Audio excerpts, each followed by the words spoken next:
Oromoon aadaa qaba. Akkuma gartee gaazini biyya jiru keessatti haalli har'a geggeeffame kun isa jalqabaati. Dubartii sammuu gartee gaazini dhibee gabbaan ofirraa eegee jira. Biyyi gartee jalqaba bunaa bu'uun isaa jalqaba waan ta'eef gartee nuti gaazini yoo yaamicha yookaan afeerraallee yookaan gartee uummata Oromoolee gammachuudhaaf akka wal argan goones aadaan keenya akka guutuu ta'u nurraan irranne buna dhugaa jedhanii gartee rabbiin fayyaa isaanii haa kennu. Rabbiin dhugaa gartee dhokatte kan uummata Oromoo kana rabbi haa baasu. Isinis waldira hoshee rabbi isin haa bulchu. Warra wal dhaga'u warra waliin deemu warra wal kabaju rabbi isin haa godhu. Oromoon hundi gartee bakkanatti wal geenyee gartee har'a gaatinii gammachuu gartee rabbiin nuun jalqabe kana gartee gaatinii bilisummaan keenya bakka hin geenye akka gartee bakka geenye walitti dhufnee har'a gartee rabbi galatoofatu keenya isinis nu godhu keessaniif hedduu galatooma bakka isinirraa haa jaalatu jiraadha galatoomaa jennaa. Warra immoo gartee koree qindeessituu waa kanaafis hedduu haa galatoomanii namni har'a waan kana qindeesse akka boru waan guddaa qindeessuus abdiirraa qabna. Ola bula jenna walda gartee gaatinii gibee gabbaa fayyaafaa wasalaamu Assalamu alaikum warahmatullahi wabarakatuh.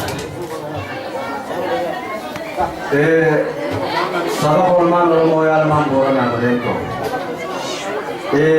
Duuba nama oree huccuutti hin jirre tafaanaa dubbataa jirtu Oromoo.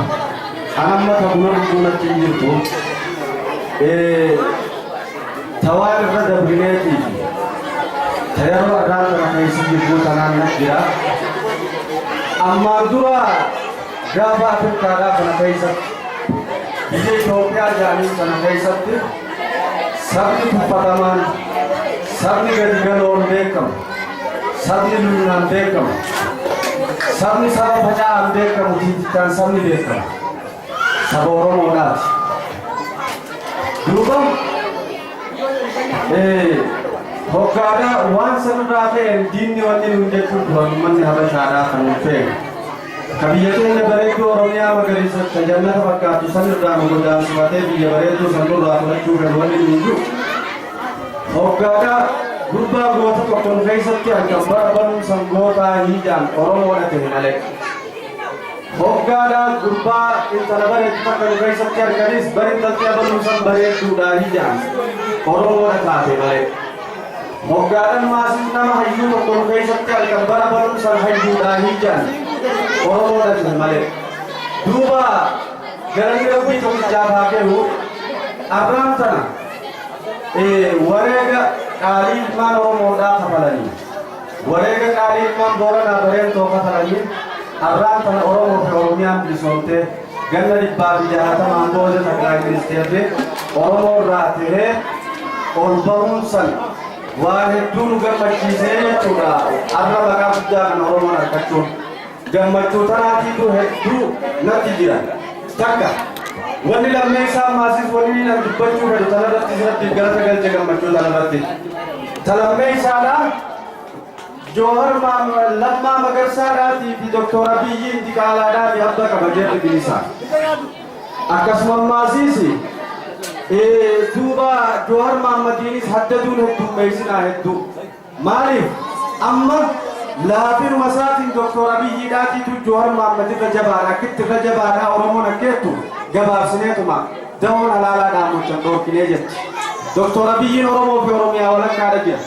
Joohar Mahammad kunoo Ameerikaadha jira USA keessa biyya abbaa qabdu biyya humna qabdu.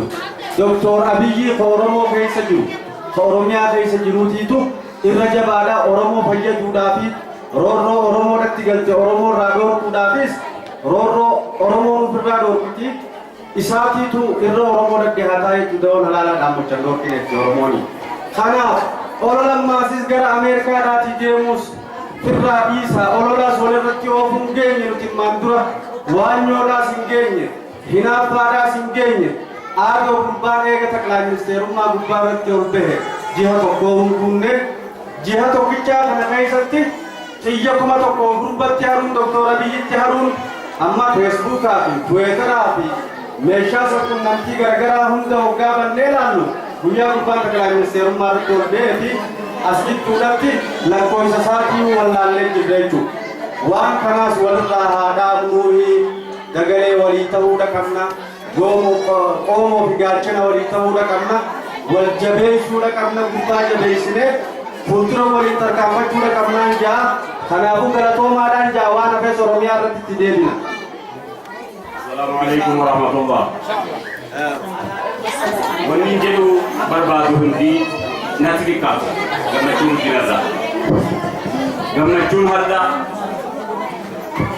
guyyaa har'aa asirratti godhame waan guddaa haa ta'u malee immoo wanni Oromoon argate ammallee lafa hin jiru xiqqaa gabrummaan keenya ammata 900 waan lakkaa'eefu yeroo tokkichaan kana hunda bilisoomnee waliin ga'uu hin dandeenye tokkoonuma jala abbaa biyyummaa keetii gandatti deebi'uudhaaf hordoo abbaa keetii dhaaluudhaaf yoo abbaa keetii ijaan arguudhaaf carraa kabale ta'uu tokkicha waan hin ta'in bilisummaan Oromoon argate akka lafa hin jirre ni arge maal barbaachisee siree kun